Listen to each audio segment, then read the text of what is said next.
Well, good afternoon. This is Dyke Hendrickson, host of Life Along the Merrimack, a half-hour podcast where we talk about the health and history of the Merrimack River. I am the outreach historian for the Custom House Maritime Museum, and today we have a guest who knows quite a bit about the river. The guest is Doug Sparks, editor of Merrimack Valley Magazine. Doug, thanks for coming. Hey, you're welcome. Doug, congratulations. You were one of the people who were on the river last summer. You folks were called the Voyagers. Mm-hmm. You went 117 miles down the river in kayaks, and it was incredible from central New Hampshire to Plum Island right here in Newburyport.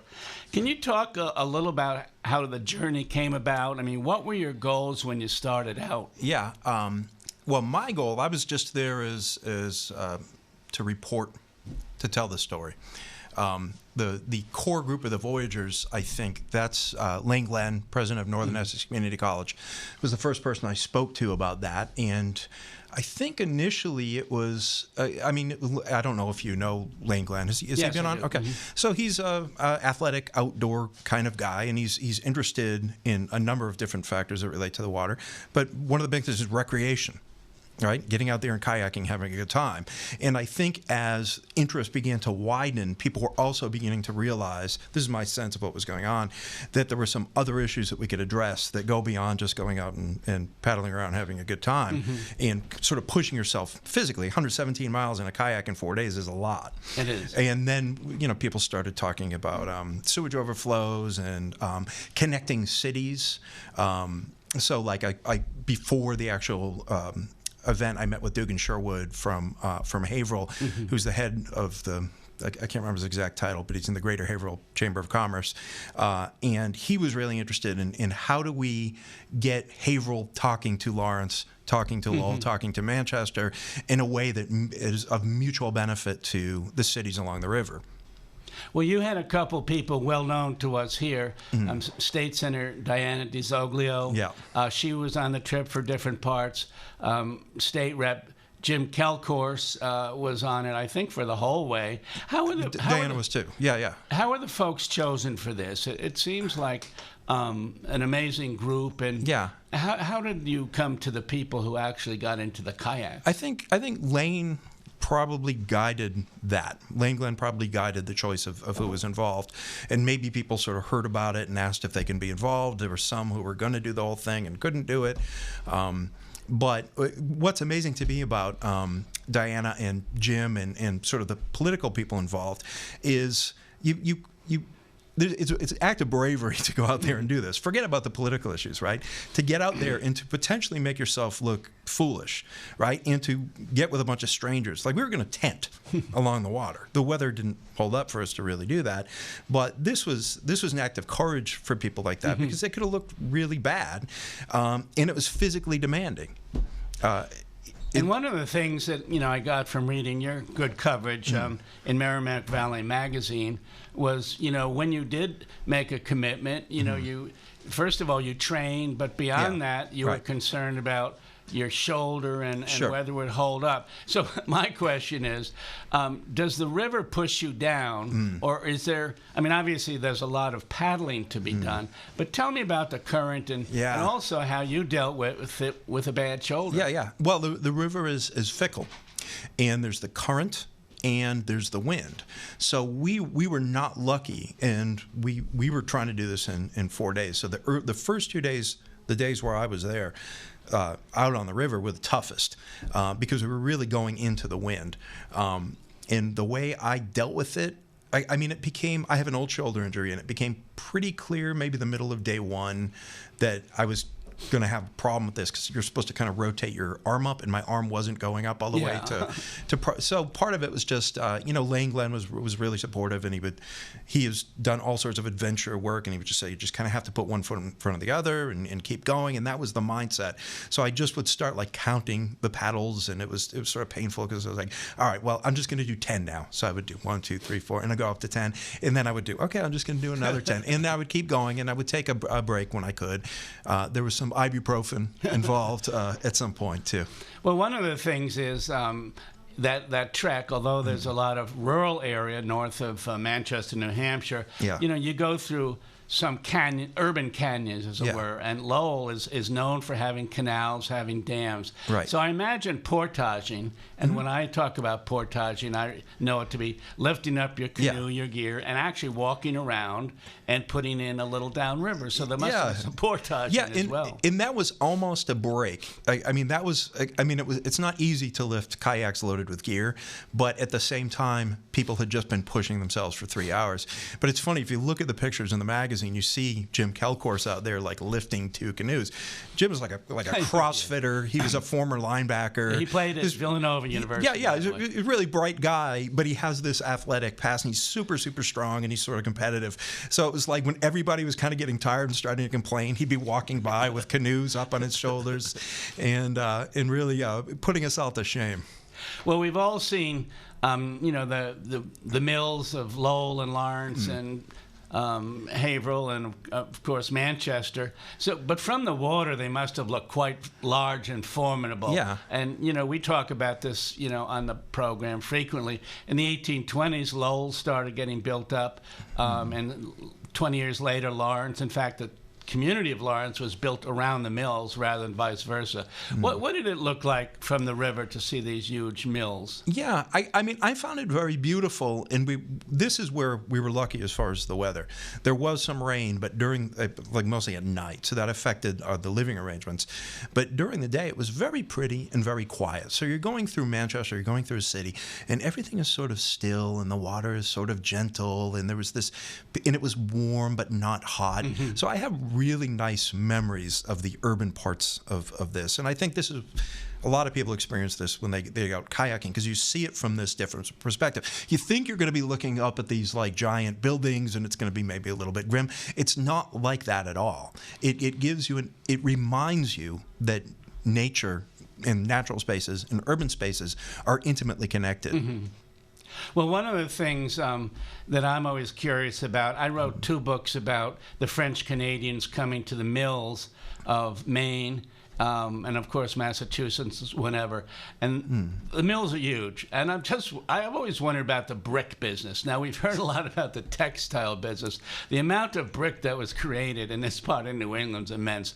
Have you folks ever had a story on that? Or have you ever seen a story? I think it's amazing how much was done in terms of construction, but also creating those bricks. Yeah, we haven't. If you're an historian and you want to talk, we'll talk about it. Someone just wrote to me about the lumber industry in this area, because sometimes lumber was kind of coming down through Maine and then it would go out to Newburyport for the shipping industry. And that's something I don't think we've written about before, but I find that fascinating too. Yeah. So, the bricks and that stuff is great, because people, you have to realize as you're going through these cities, some human being built these places with their hands, and there's a story there, and there's a story of families and people's lives, and it's written in the walls as you pass by. Absolutely. Well, I'm writing a book about the Merrimack River. It's called Merrimack, the Resilient River. And Newburyport was a great shipbuilding community. In fact, it was #1 in the colonies at one point. And one of the key reasons it is because we could get timber down from New Hampshire. The other communities, such as Salem and Gloucester and even Portsmouth, New Hampshire, they don't have long rivers. They don't go 117 miles up. So that's one reason. So that's where the timber it was coming from New Hampshire, not from Maine. Okay. Until the mid-19th century, yes, it did. And that's why, and people kind of think I'm overdoing it to say Newburyport was a leading shipbuilder, but it was. And we can talk about that another time. Sure. When we talk about the 4 days out there, what was the consensus of you folks? Is the river getting better? Is it getting worse? Or do you just have to say, well, we'll start here and talk about how it can get better? Yeah, you can't pretend there's no problem. We saw the sewage overflows while we were out there, and we saw dead fish in the water, and we saw algal blooms in the water, and yet we were doing something that probably wouldn't have been possible in the 1970s, so it's gotten a lot better. So in the fixes involve a lot of political will and a lot of money and time and patience. So it's the sort of thing where I mean, I came into it worried. My wife was worried. Like, are you going to go out there and you're going to put your foot out and you're going to step on a syringe, or are you going to be, contracting some bizarre disease from the water? I loved it. I mean, I did not have those kind of fears once I was in the water. Didn't see a ton of trash in the areas that I was in, and I would do that again in a heartbeat. I wish I'd have maybe 5 days instead of 4 days, but it's my sense, and I think the data backs this up, is the river's getting a lot better, but can't rest. Right, we have to keep pushing, and we have to make sure that we're passing legislation and using new technologies. There are new technologies being created right now that allow us to monitor bacteria levels in the water, and we have to deal with the PFAS and all this kind of stuff. But yeah, overall, the sense is, I mean, I have 2 young girls. I bet they're going to have boating experience and recreational opportunities in the Merrimack River that I do not have. And that's exciting to me. Well, north of Manchester, you were saying a little earlier, it's quite beautiful and the recreation's great, and maybe that was one of your reasons for going. It certainly strikes me as a valid one, because sometimes down here in Newburyport, we're at the end of the line, of course, and our mayor, Mayor Donna Holliday, sometimes says, "Why do we get all the brown water, at the end of a very heavy rain?" But north of Manchester must be very beautiful. Yeah. Did you find it that way? It was, when I went to grad school, I studied Henry David Thoreau and sort of specialized in transcendentalist literature. So and you'll see on the cover of the magazine, I'm wearing a Henry David Thoreau T-shirt, and I had a little copy of Week on the Concord Merrimack River with me, which I never cracked open because I was too sore to actually to read. So I went into it thinking, well, I'm going to sort of experience something the way Thoreau did, because his first book was written about going down the river with his brother John. I didn't get that. I didn't see it through Thoreau's eyes. To me, those upper reaches of the river seemed more ancient than that, because we hardly saw people. We saw bald eagles. And we didn't know if there were 15 bald eagles or if the same bald eagles were kind of following us or what was going on, but it felt like Jurassic Park. It felt very ancient and very still, and we were lucky with the clouds, because the clouds would be kind of overhead, and all the time they would open up and these beams of light were shining out. So you got some, what were the days of this, Doug? I don't think I brought that out. When did you go? The calendar dates? I think it was. I think it started just off the top of my head. No, yeah, the 17th, 18th, or 19th, maybe. Of August. I can't remember. Of August, right. I can't remember off the top of my head. Okay. I mean, specifically, it's not important, but it was a time when it was still warm. It was still that can be great beauty. Yeah, warm but not hot. So I had. I sort of over-prepared, and I bought every sort of, they gave us a list of things you're supposed to. I bought everything on the list, and was wearing a ridiculous hat and to protect my neck from sunburn. And the only place where I got a sunburn is I got triangle sunburns on my legs, because the kayak kind of comes around you like this. So I was constantly getting hit, and I had this horrible triangle patch sunburn on both my legs that lasted like 3 weeks afterwards, which gave me a sense of what it would have been like if I hadn't been wearing that stupid hat. Well, curiously, Thoreau in his book, A Week on the Concord and Merrimack Rivers, he loved the Concord River, but then when he got to the Merrimack River, which is, he was very, let us say, disgruntled to see the mills going up. Now, he wrote the book in 1839, and it was published in 1849.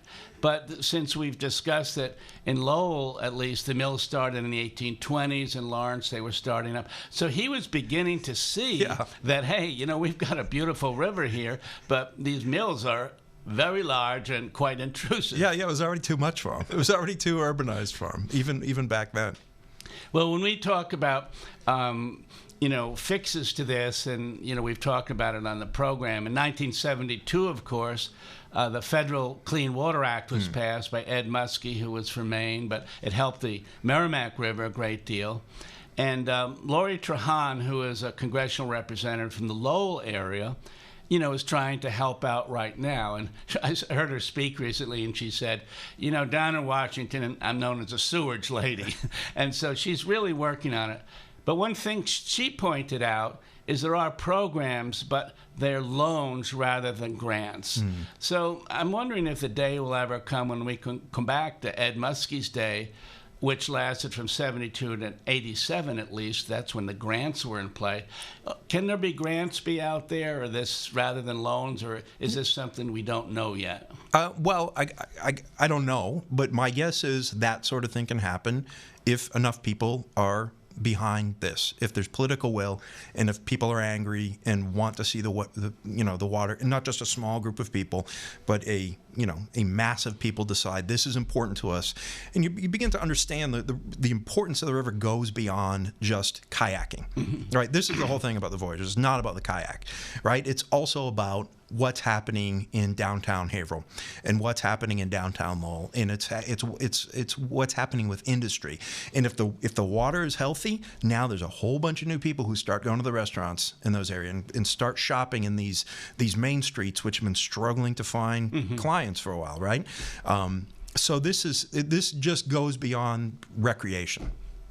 Well, some of the communities a little upriver from us, and I say Lawrence seems to be making a good comeback. Haverhill certainly is doing quite well.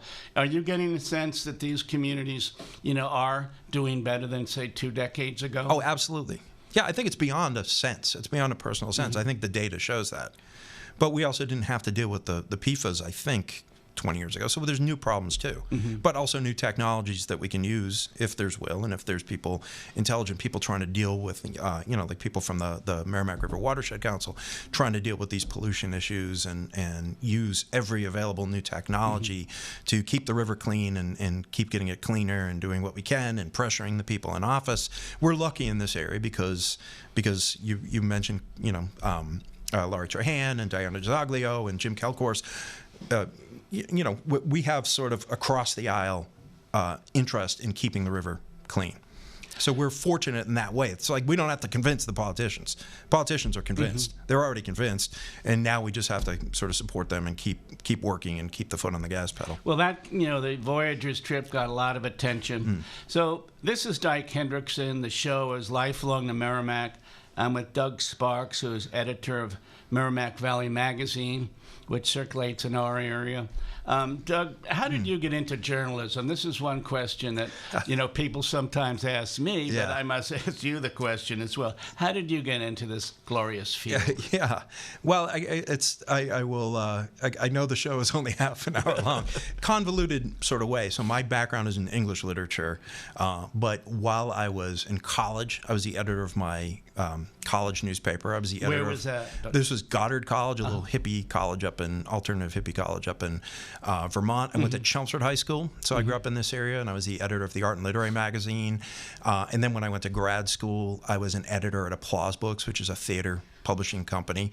Did you find your way to South Florida somewhere along the way? How do you know that? Well, we're just chatting along. Okay. So you went to school here? Yeah, I taught in the Department of Interdisciplinary Studies at University of South Florida, where I was teaching WAC, writing across the curriculum, which is great to prepare for journalism because you're dealing with teams of like sociologists and film studies people and just people from different academic disciplines, and you're not thinking about writing as something you do to respond to like Hemingway, but something that you respond to also in psychology and just across the disciplines.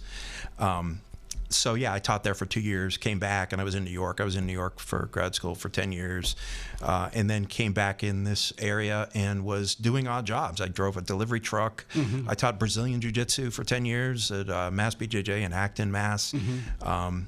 I hope that isn't how you injured your shoulder.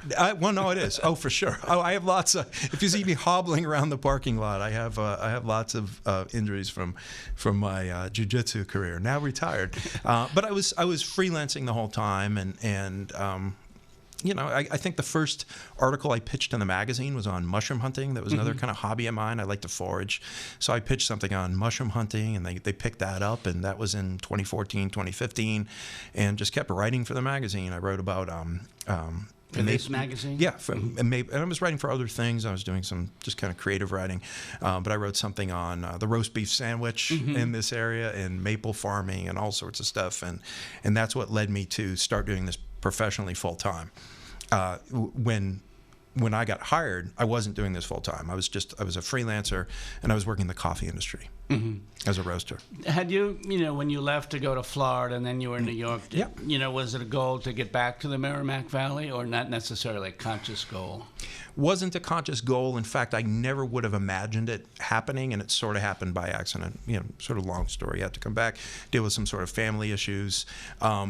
But I was happy. I was happy I came back and made the circle complete. Too. It ended up being fortuitous in ways that I wouldn't have expected. So the magazine is colorful. It has articles of a broad range. It circulates in our area, Newburyport, Amesbury, etc. But how would you quantify it in terms of, say, what kind of stories do you publish? Now, the answer might be many and varied, but nevertheless, if the question was answered, what do you look to when you're choosing stories that you either write yourself or have other people write? Yeah, well, it comes out 6 times a year. So the stories tend to be seasonal, or they tend to be divided into special sections. So the issue that just came out on March 1st, there's a health and wellness section. So certain times of the year, we're looking for health and wellness. You get closer to the holidays, we're looking for the holidays. We do a lot of food writing. We do a lot of culture, like to cover artists and musicians, people who are doing good work in the nonprofit sector, just looking for good stories about people who live in this region.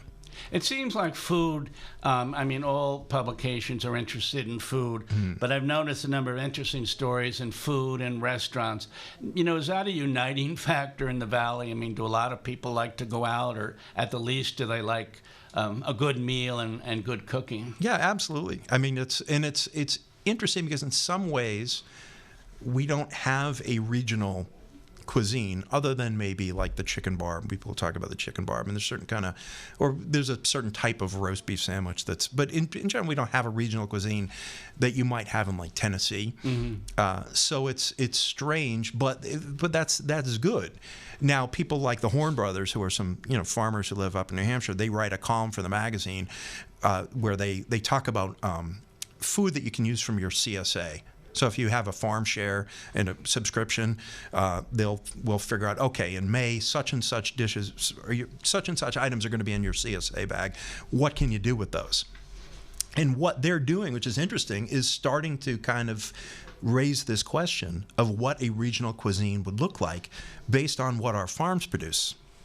Because we have things like pumpkin, and we have certain types of apple, and we have things that will, might 100 years from now, the historian who's sitting in your chair will look back and say, wow, like they were developing this idea of a Merrimack Valley regional cuisine and trying to figure out what that meant and where that food was coming from back in the 2020s. When I talk about the Merrimack River Valley, and other people do too, a lot of people say it kind of unites us. It unites us, say, from Newburyport, up through Manchester and beyond.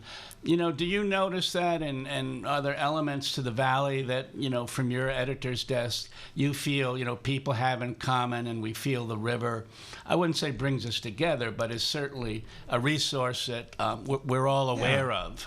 Well, sometimes we're aware of it, and sometimes it unites people without them realizing that that's what's going on, because they're driving along the path of the river. Sometimes they don't even know the water's just flowing right there by them. But it affects the way we commute. It affects the way we get to work. It affects our, the sense of who we are and our sense of identity, for sure. So I think that's another reason that many people, such as yourself, are trying to make sure the river does get cleaner, not dirtier.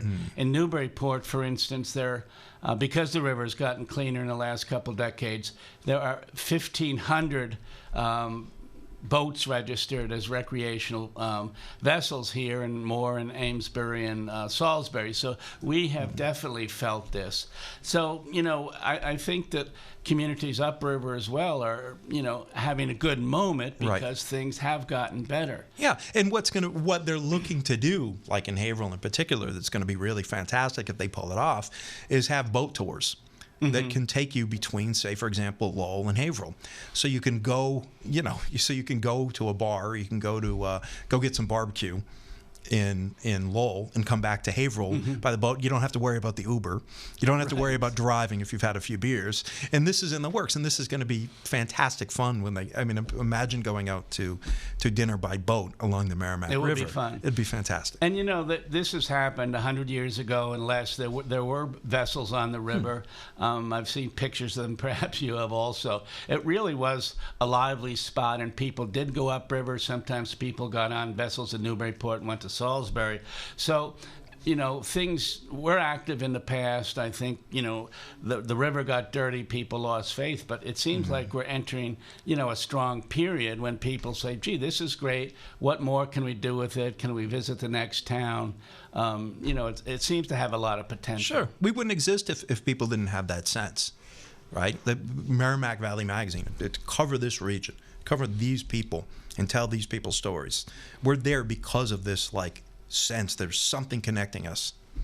I think a lot of communities are vibrant now. It seems like Lowell has had a great couple decades, in part because of UMass Lowell. Is that your sense that this is, a remarkable university which is segued with the technology companies in the area, and it's just really helping the Merrimack Valley? Yeah, and Lowell is great because of what UML is doing, and also it is able to preserve its historical elements, the streets, the cobblestone streets, and the buildings and the advertising on the buildings. That's still there, and that gives it a character. There's independent, like if you can go to Coffee and Cotton or Brewed Awakening, independent coffee shops. Lowell is unique. You can go to a coffee shop in Lowell that does not exist anywhere else in the world, and there are cities where you can't say that. Yeah. Right? And to me, that's fantastic. There's an art scene in Lowell that's really vibrant. It's not huge, but it's vibrant. And it's, people doing great work. So, and Lowell is definitely on the up and up as far as the sort of cultural activity. I think cultural activity is important. Because, obviously we have Kerouac and we have the, stuff you already heard of, but it's like the next Kerouac that's really interesting, Well, Andre Dubusse III has taught over at the university for quite a long time, but I think a lot of people know Lowell has a, enormously diverse population coming from many, many countries. Right. Yeah, sure. Talk about the food scene in this area and talk about a regional cuisine. You have to talk about Cambodian, Laotian cuisine, because this is one of the best places in the United States. Like if I have friends visit from Australia, I'm going to take them to Lowell for Cambodian food because they've never had it before, or maybe they've only had it once, and we have some of the best Cambodian restaurants in the whole United States. Well, I just went to a Peruvian restaurant along the river in Lawrence the other day. Was it Saison Peru? Yeah. Okay. It's very interesting. It's right in an old mill building. Yeah. And very well done. It looks terrific. I hope. We don't give recommendations out here, but let's say, it was fun to see it. And it was great, and it's great that they're still around because they were sort of hit. I don't know all the details, but I know that they were hit a little bit hard by the gas crisis. So it was the sort of thing where, was this place going to continue? Because it's a great restaurant. Were they going to survive this crisis and continue on? Which they did. So go out there and support Saison Peru for sure. Well, I'm with Doug Sparks, who's the editor of Merrimack Valley Magazine. We have just about a minute or so to go, Doug. So one question I always must ask is, will there be another trip next summer? And just to recap, the Voyagers went down the river 117 miles last summer. It got enormous publicity about the river, about the need to keep it vibrant. And so what is your sense? Have you heard anything yet about another trip? Yeah, Dan Gravac from the Watershed Council is going to be organizing a trip down the river this year. It is going to happen. The scope of that trip, I don't know. How many days? I don't know. My involvement, I don't know yet. If I'd be flattered if they invited me. I've got to say, will you be going? Will your shoulder be ready for a second run? I talked to, my shoulder wouldn't be ready for a second run. My shoulder is shot. But I talked to Dan about it, and he recommended that I look into one of the pedal kayaks, and he seemed to think it was no problem. So if they invite me, and if they're willing to put up with me again, and I can get one of these paddle kayaks, then sign me up.